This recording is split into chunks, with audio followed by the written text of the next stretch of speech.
রাস্তার কারণে একটু ঝামেলা হয় গাড়িটা বের করতে আপনি একটু জানতে তো কোনো প্রবলেম নেই, সব কিছু ঠিক আছে। করে নিলাম, যখন এখানে যাচ্ছি ওখানে থাক আপাতত। এখন আমার বাইকটা বের করো, বাইকটা বের করে চলে যাবো আমি জিমে। ওয়ার্কআউটটা করে আসি অনেকদিন। শুটকি ও আচ্ছা জিঙ্কা দিয়া ও জোস খানি। আমার ঘরে প্রায় লোড থাকে, এদের গাছ এগুলো সব কিন্তু আমার খাবার, এগুলো আমার সব ডায়েটের খাবার। এই সিডস গুলো কিন্তু আমি সবসময় খাই, আমার ভালো লাগে। এগুলোতে অনেক এনার্জি পাওয়া যায়, অনেক প্রোটিন পাওয়া যায়।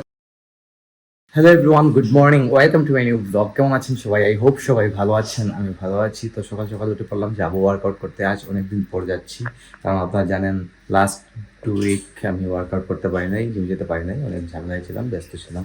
যাই হোক, তো এখন ওয়ার্কআউটে যাইতে হলে তো গাইস আমার বাইকটা বের করতে হবে। এদিকে আমার গাড়ি রাখা আর বাইকটা রাখা এদিকে। বাইক বের করতে হলে গাড়িটা বের করতে হবে, কারণ আমি গাড়ি নিয়ে যাবো না, ওখানে পার্কিং এর সমস্যা আছে, রাস্তাতে পার্ক করতে হবে গাড়ি, তাই গাড়ি নিয়ে যাবো না, গাড়িটা জাস্ট বের করে রেখে দিব। দেখি এখন মা ঘুম থেকে উঠে পড়েছেন, গাড়িটা বা করলে মানে তো গাড়ি আমি গাড়িটা বের করি, দেখুন আমি কিভাবে গাড়িটা বের করি, মা ভিডিও করবেন। গাইস মাকে বলছি ক্যামেরাটা ধরতে,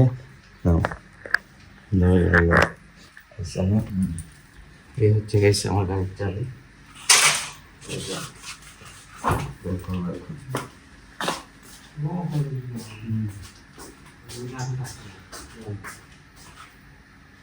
এই গেট কিন্তু একদম খোলা হয়ে গেছে।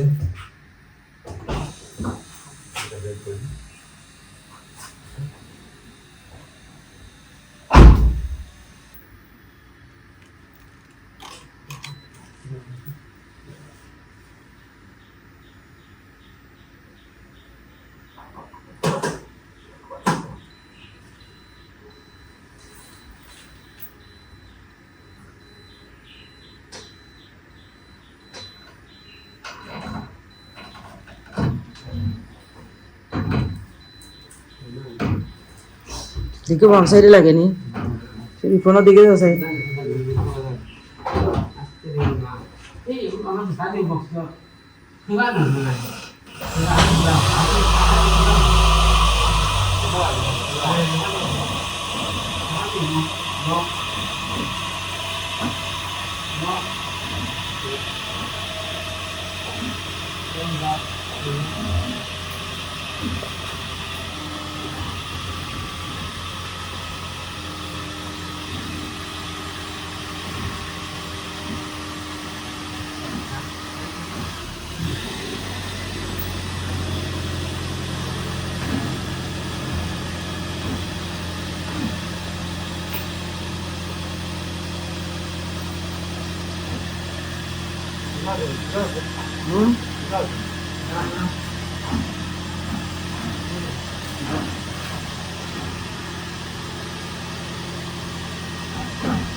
আমাদের রাস্তার কারণে একটু ঝামেলা হয় গাড়িটা বের করতে আপনি একটু জানতে তো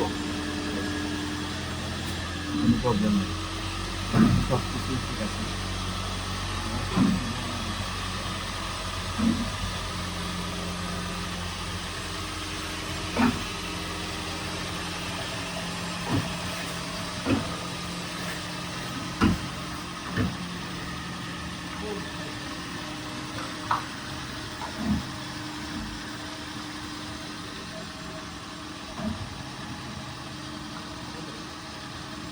তো গাইস আমি গাড়িটা বের করে নিলাম, যখন এখানে যাচ্ছি ওখানে থাক আপাতত। এখন আমার বাইকটা বের করো, বাইকটা বের করে চলে যাবো আমি জিমে। ওয়ার্কআউটটা করে আসি, অনেকদিন হয়ে গেছে ওয়ার্কআউট করা হয় না। কথা হচ্ছে আর ওয়ার্কআউট করে এসে আপনাদের সাথে। গাইস মর্নিং এ জিম টিম শেষ করে এখন দোকান খুলে দিয়ে আসলাম করে, দেখি মায়ের দিকে বসে ফোন টিপতেছেন। কেন তোমার রান্না না শেষ নাকি? শেষ নাই? গাইস মা রান্না বাড়া করে করে মোবাইল টিপছেন আর রান্না করছে। এদিকে দেখুন সবকিছু রেডি হইতেছে, রিপন ভাই পাটাতে মশলা বাটতেছে। এটা গাইস রেগুলার রুটিন, আপনারা সেটা জানেন। এটা কি তা মশলা? এটা কি তা পেঁয়াজ রসুন না? এটা শস্য। এটা হচ্ছে শস্য বাটা, শস্য বাটতেছে পাটাতে। পাটাতে শস্য বাটলে বা পাটাতে যে কোন ধরনের মশলা বাটাতে এগুলা বেটে আর কি আমাদের রান্নাতে লাগানো হয়, কারণ হচ্ছে পাটাতে বাটলে বেটে এগুলা যদি তরকারিতে দেওয়া হয় তাহলে তরকারির টেস্টটা নাকি আলাদা হয়, এটা মাই বলেন। আমরা কিন্তু কোনো সময় গুঁড়া মশলা ইউজ করি না, কোনো সময় না। দেখুন এগুলো সব কিছু রেডি করেছেন, শুক্রবেলা চিংড়ি মাছ, ঝিঙ্গা, শুটকি। আজকে শুটকি আনতে নাই, দেখো শুটকি। আচ্ছা, ঝিঙ্গা দিয়া, ও জোস খানি খাই। শুটকি দিয়ে, চিংড়ি মাছ দিয়ে, কাঁঠাল বীজ দিয়ে, ঝিঙ্গা দিয়ে তরকারি হবে। এদিকে ডিম সিদ্ধ হচ্ছে, একটা ডিম সিদ্ধ একটা খেয়ে লইব। হ্যাঁ জানি কাঁঠাল বীজের সিদ্ধ হয়েছে, কাঁঠাল বীজ সিদ্ধ দিয়ে শুটকি রান্না হবে। এটা মজাদার খাবার কিন্তু গাইজ এটা। তা আমি তো সকালে ডিম খাইছি একটা, বাবা বাপ্পে করে দিয়েছিলাম, ফুস করে দিয়েছিলাম। গাইজ বাবা সকালবেলা আমাকে ডিম একটা ফুস করে দিয়েছিলেন। সকালে তেমন একটা নাস্তা হয় নাই, কারণ হচ্ছে তাড়াহুড়া লাগে সবারই সকালে। আমি জিম থেকে আসি, আমার জন্য এক্সট্রা আমি এগুলো নিজেই রেডি করি, তাই মা এগুলোতে হাত দেন। আমি মাঝে মধ্যে বলি আর কি, একটা আমি তো ডিম পুষ করে দাও, না হলে একটা ডিম সিদ্ধ করে দাও, এগুলো আমি বলি। আদারওয়াইজ আমি আর কিছু বলি না। তারপরে কিন্তু আমার কিছু খাবার আছে, এগুলো আমি নিজে খেয়ে নিই, এগুলো একদম রেডি থাকে।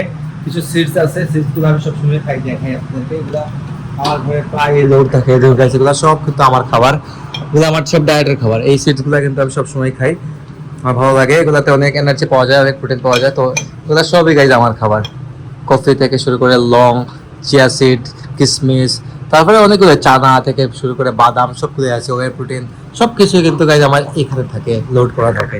আমার খাবার কিন্তু শেষ হয় না, শেষ হলেই আবার ফিল আপ হয়ে যায়। এগুলো হয় বাবা নিয়ে আসেন, না হলে আমি নিয়ে আসবো। বাবার কিন্তু জানা আছে আবার কি কি লাগে না লাগে। গাইজ আজকে সারাদিন টেম্পারেচার অনেক হাই ছিল, আর দেখুন গাইজ দিকে আমাদের ঘরে সব কিছু অন্ধকার, লাইটটা কিছু জ্বালানো হয় নাই। তো টেম্পারেচার অনেক হাই ছিল, বৃষ্টি দেওয়ার পর থেকে ওয়েদারটা অনেক ঠান্ডা হয়ে গেছে। সন্ধ্যা হয়ে গেছে, দুপুরে খাওয়া দাওয়া করে কিছুক্ষণ রেস্ট করলাম, আর বাবা চলে গেছেন দোকানে, স্বাক্ষর বাবাকে নিয়ে গেছে আর কি। আর মা ছিলেন বাথরুমে আসলাম মানে আমাদের নিচের বাসা, আন্টির বাসা, মা, তারপর আশেপাশের সব আন্টিরা সবাই মিলে এদিকে আমার নিচে আড্ডা দেন আর কি। আড্ডা দেওয়ার জায়গা আছে, আপনারা শুধু জানেন। নিচে সবাই মিলে একটু গল্প টল্প করেন, মনটা ভালো লাগে। যাই হোক, তো গল্প করেন, ভালোই লাগে। সন্ধ্যা হয়ে গেছে, রাত্রে আর এডিট করে গাইস 1টা 1:30 বেজে যায় প্রতিদিন। এডিটিং করে ভিডিও আপলোড করাটা অনেক টাইম লেগে যায়। তো ভাবলাম যে এখনই আমি ভিডিও এডিট করে আপলোডে দিয়ে দেবো, সকাল 9টায় ব্লগ চলে আসবে।